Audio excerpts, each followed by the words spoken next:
You know when your birthday's coming up and everyone says it's a big deal, but then you don't think it's a big deal because you never really do anything for it. So then you start scrolling on TikTok looking for ideas of what you can do, and then boom, it hits you. I was turning 20 and all the TikToks that I saw, they were having birthday dinners, going to hotels with their friends, just having like a little get together photo shoot moment. I don't like pictures and I don't have friends. So I decided to go to Japan by myself. It was my first solo trip and my first international trip. It wasn't as I expected, but I don't regret anything. But let's back up some. At the time, I had just got a job in like July something, and by August something, I decided that I wanted to go to Japan. One thing about me, I love budgeting. I like to feel like a little secretary and make like little cute spreadsheets of how much I can spend, how much I expect to pay and stuff like that. So that's exactly what I did. Initially, I planned to save $2,500 because by the time I looked at the tickets, it was only $1,000, and then the rest I assumed can go towards food, accommodations, etc., etc. However, once I crunched down numbers and included specifications of what I want to do on my itinerary, I had to save $3,785.05. And that's assuming my calculations were correct because I wasn't going to buy everything at that second. So then I had to round up to save about $4,000. Mind you, this is early August and I wanted my trip to be September 21st to the 25th. So I had about a little over a month to get $4,000. My mother is a type where she is protective, but she would go by any means to protect me whether I want it or not, or think that I need to be protected or not. And my dad, well,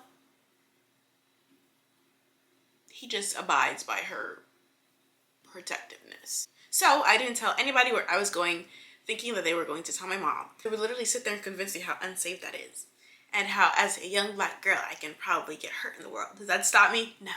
It made me want to keep going. I'm not going to tell you guys anything. It was cheaper to go from where I'm at to LA and then from LA to Japan. So that's exactly what I did. My flight in New York was supposed to leave at 5:49 a.m. I would get to LA and then that flight would leave at 9:50 their time a.m. And then I get to Haneda Airport in Japan September 22nd at 3 p.m.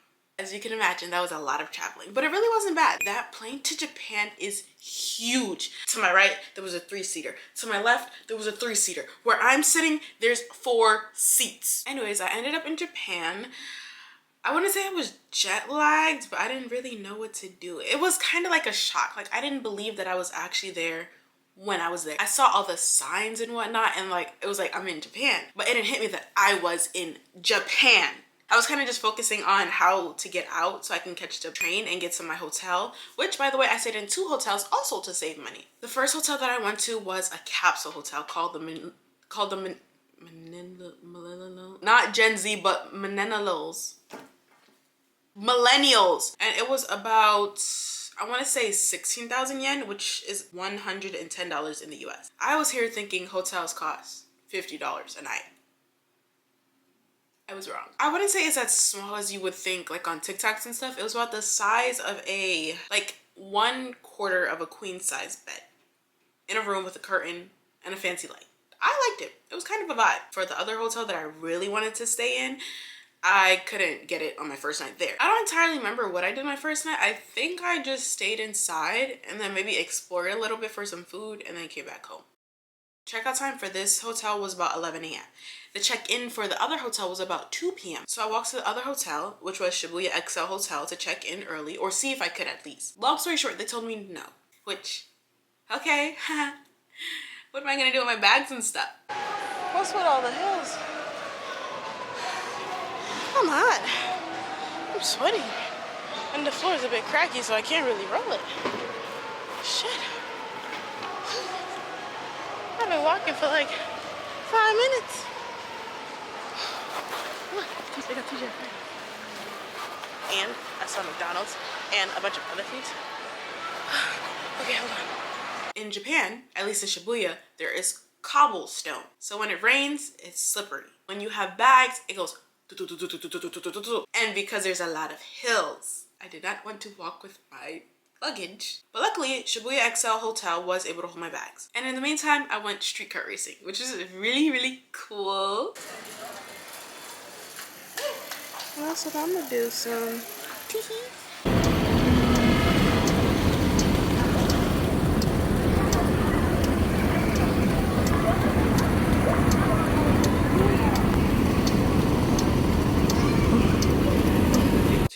was 14,000 yen. I did like a deal where I could get a discount, and in US dollars it's $9.61.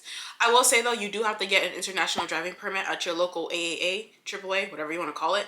And that cost me about $35 because they took my picture and then gave me the form. Literally the same day. It takes less than, I want to say 40 minutes. But I raced back to the hotel. They gave me my bags and then I was ready to check in. But life had different plans. Hi. May I check in, please? Okay. And you said anything else? Okay, thank you. This is 2 night hotel now. Okay. Pay by cash or credit card? I just pay with card. Sorry. This credit card doesn't work. Okay. Another card? This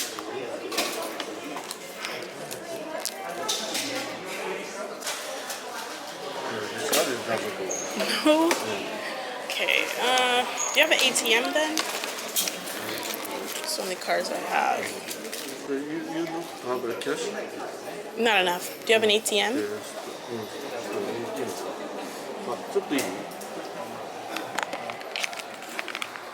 ATM の場所案内してもらっていい？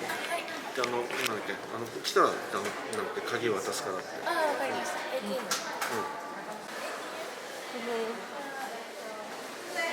So go down first floor. So outside, turn right. So ATM 780 box there. I'll try the exchange first. Oh, that's interesting. How much is 67 yen in US dollars? I don't know.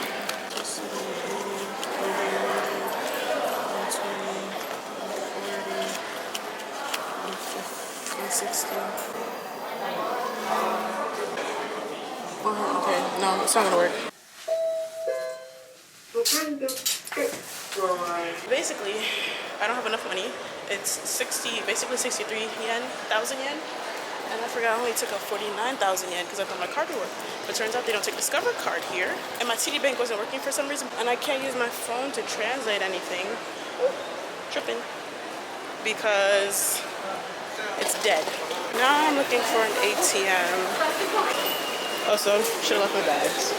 Battery's dying, and of course, the thing is not in English. Shibuya is kind of like Times Square if you've ever been to New York. Like, the city is crowded, but Times Square is crowded. So after 10 a.m., a bunch of people just swarming. It's an organized swarm, but they're still swarming. So I'm hot, I'm anxious, I'm worried about how I'm gonna get this money and how the people think I'm probably broke, because even before I left to get to the ATM, I was there for like 10-15 minutes and there was a long line of people waiting to check in. Point is, I was stressed. Really stressed. I found somewhere to plug in my phone because my portable just wasn't working. I just had to approve my TD card, which I did, like literally by typing yes, which I couldn't do because my phone was dead. Just so freaking embarrassing, and my Discover card just isn't working. So I recommend traveling with a Visa credit card always, not so much a debit card and not a Discover card. I kept trying to withdraw from the ATM, it kept declining, both cards. So I guess I'm gonna try again in a few minutes. Mine, I was supposed to check in at 2. I got here like 2:20-ish. Why is it 3:09? And you know what's really annoying is the fact that I told my bank, yes, I'm gonna be traveling during this time. Now it's talking about, did you make this purchase in Japan? Anyways, I'm gonna call to make sure this doesn't happen again, so bye. Oh God. I was staying 2 nights at that hotel and it cost me, I want to say about $430 US dollars, which was fine because it was like a luxury hotel that people often go to, and they gave you like a beautiful skyline view.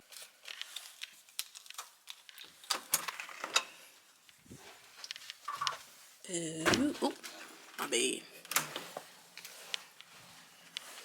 Ooh. Okay, bed. Let me see the view. That's really what I paid money for. I'll see it first. What it look like. Can you see? Oh, wow. It's amazing. Wow. The view will be here when we come back. We need to hurry up and get ready because, like I said, I have to leave. Meow. Meow. You would think I'd want to relax after all this. However, I had reservations to go to a pig cafe, so that's what I did. Hold on, I gotta focus. I don't know where I'm going. I'm kind of winging it because my phone died again. Mind you, it's plugged in the portable. Anyways, I'm like almost positive it's this way. Number 1 for your safety. I'm gonna just wing it. Okay, you're close.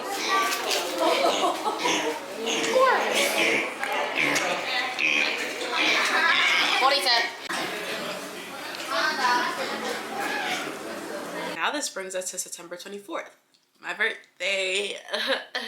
This is the fit. And it's also technically my birthday in Japanese time. And then I leave tomorrow, and then tomorrow's also gonna be my birthday, so I have 2 birthdays. I originally planned to have a little spa day, then go to an otter cafe, and then go out to this all-you-can-eat Wagyu restaurant that I saw on TikTok.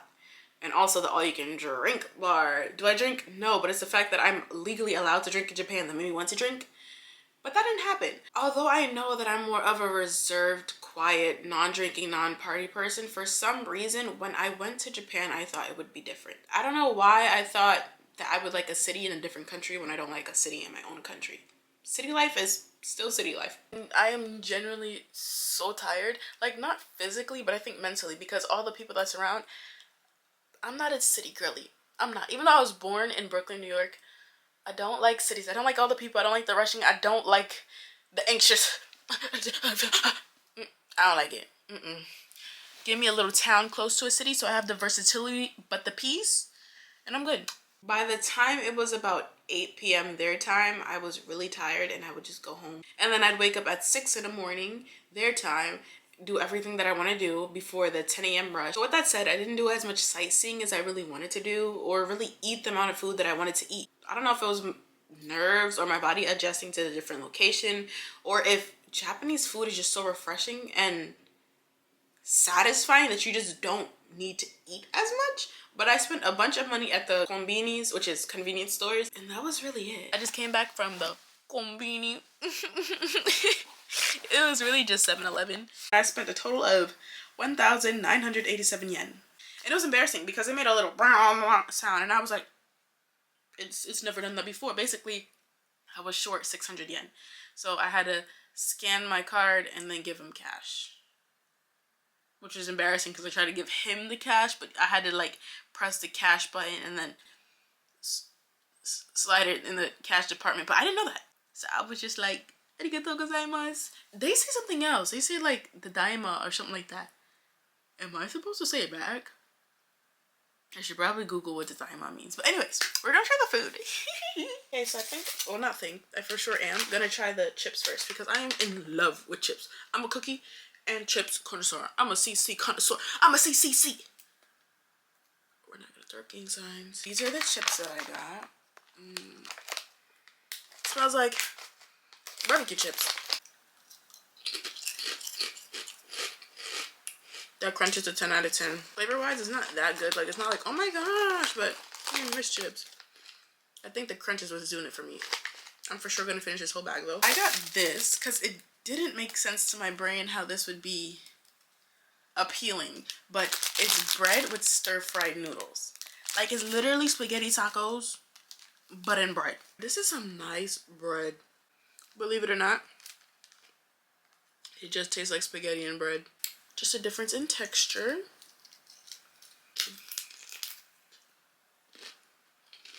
I helped it a little bit. I wouldn't pick that up again. Last but not least, I got this fried chicken with sweetened vinegar tartar sauce. I didn't really like the sauce component, but I really was craving some fried chicken. I kind of wish they had the sauce separated. I don't really like my food touching, and I know I'm not gonna like that sauce, but whatever. Should I heat this up? Am I supposed to heat this up? It needs to be heated up. It's good though. I lied, it's not good. It's just not nasty. Sauce tastes like nothing. I just don't like the clumps. Also wouldn't buy this again, but maybe if I had a microwave, it would taste better. I don't know. It's funny, I don't like my food touching, but I can make it touch. Like, I can make weird concoctions like this and be perfectly fine. But if it came like this, Better. It needs more spice though. And then I got this. I don't really know what it is. It says yuzu. It says yuzu and lemon soda. I don't know. It's just the only thing that didn't seem like flavored milk, a vitamin shot, or beer. So I grabbed it.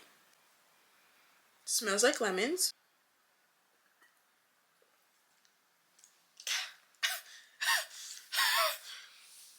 It's not bad. I just forgot I don't really drink soda, so like the bubbles is intense.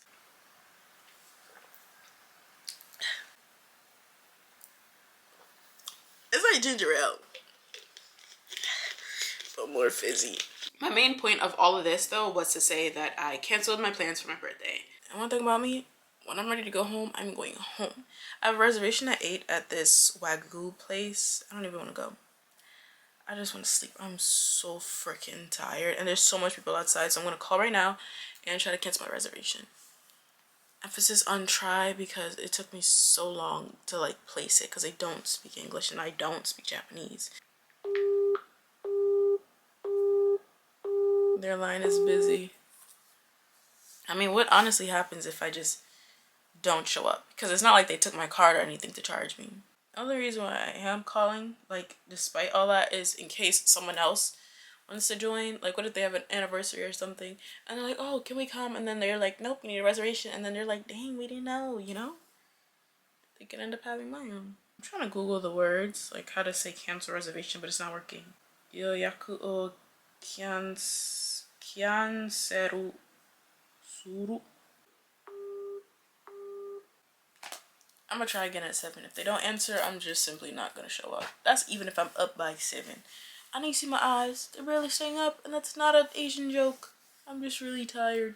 I called the restaurant and canceled my reservation, which was really hard, by the way. And then the spa I had planned didn't accept my reservation because I was using an American phone number, and in case they needed to call me because of like a schedule change or anything, they wouldn't be able to. And I didn't have a Japanese number, so that was a bust. Actually, it wasn't. They told me that I can come in at any time and hopefully there's a space for a walk-in, but at that point I was just tired. But the morning of, I did go to Megadon Q, and that was kind of overhyped. I expected it to be like a lot cooler because like each floor is different things, but it was kind of just like a souvenir shop / regular supermarket that you would see in like Japantown in New York. It didn't feel like authentic Japanese stuff, which is fine because Shibuya is a tourist spot. Like, what else would I expect? But it was still fun.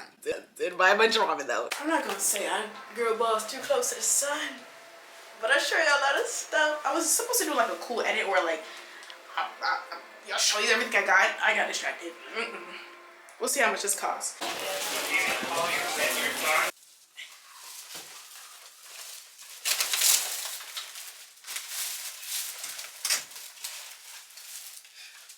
Girl.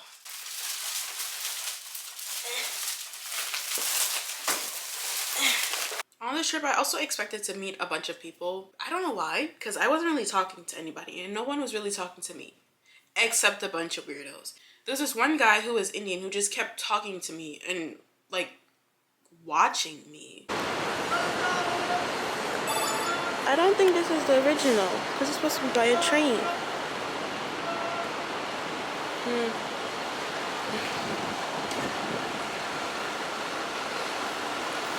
I watched the whole movie.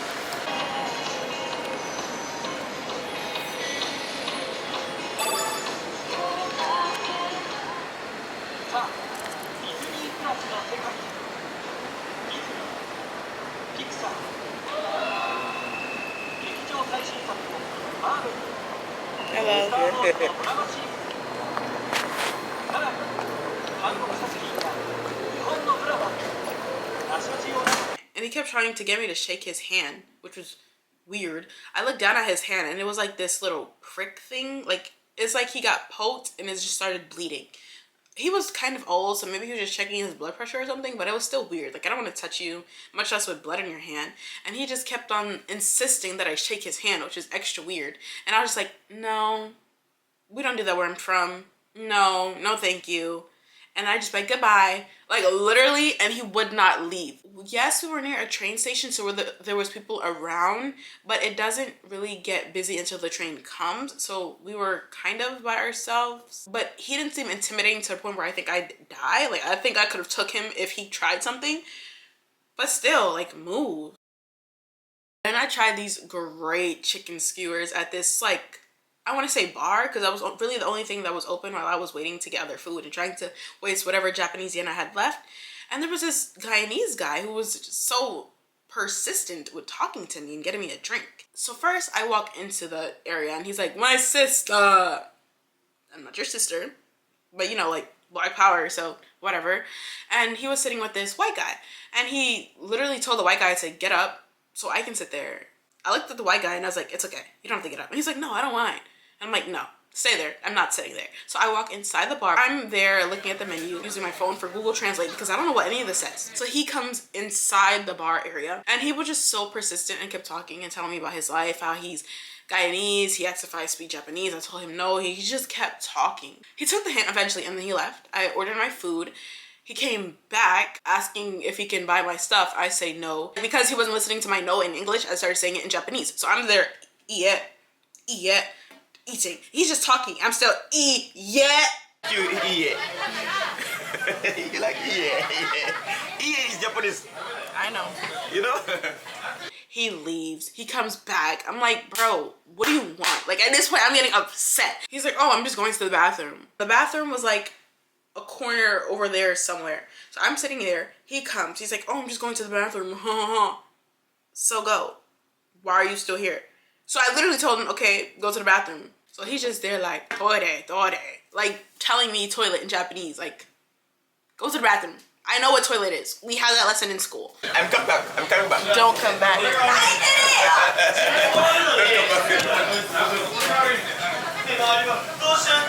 So he goes to the bathroom, finally leaves me alone. My chicken skewers come out and I'm so excited, bro. I'm dogging that shit down. That shit tastes so good. And then he comes back and he's like, I got a present for you. And he gives me like the little seasoning shaker that was already at the table. And I was like, I don't need that.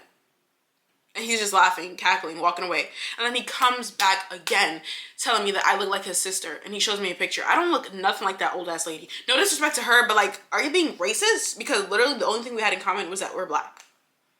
That lady was like 35. I'm 20. Huh? And if you're wondering why I didn't just let him pay, because he's weird. One, I'm an independent queen. Two, the purpose of me going outside was to spend whatever money I had left, so it's not wasted. Three, I have a whole boyfriend.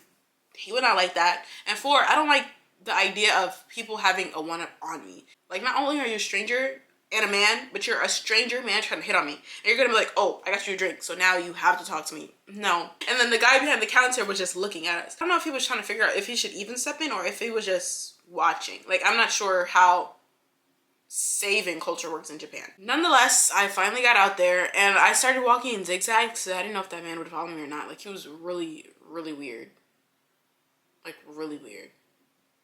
But he didn't. And at that point, I was waiting to get food somewhere else, but a lot of places were closed. And by the time they were open, I kind of just wasn't feeling it. So then it was time to go back home, which was a lot more stressful than getting there. What was supposed to be like a 16-hour flight ended up being 36 hours. Like, I was supposed to end up in New York around midnight. I got to LA perfectly fine. By the time we got off the plane to LA, my flight to JFK was boarding. And I was on American Airlines at this point. I had about 15 minutes to spare. Not only did I have to wait for my bags, find my terminal, go through security, but I also had to check in. I knew I was not gonna make that flight. So I was texting my mom like, I'm not gonna make it, da-da-da-da. And she's just telling me to run. Where am I running to? I don't know my terminal. And then she's like, oh, just tell the people. The people do not care about me. Their life is not affected by any means if I get on this plane or not. And she's just like, oh, just skip the line, go to the front. Did I say it more frustratingly? Perhaps. But I basically said it's not gonna work. Then she ended up getting me a plane ticket that was expected to leave in like 30, 45 minutes, I think. I go to the kiosk to check in. It's like, oh, put in your credit card. My mom bought the ticket, so I don't have the credit card. So then I'm like trying to find the help desk or something so they can get this situated. And the workers keep coming towards me asking if I need anything. I'm telling them, and then they're putting me back to the kiosk.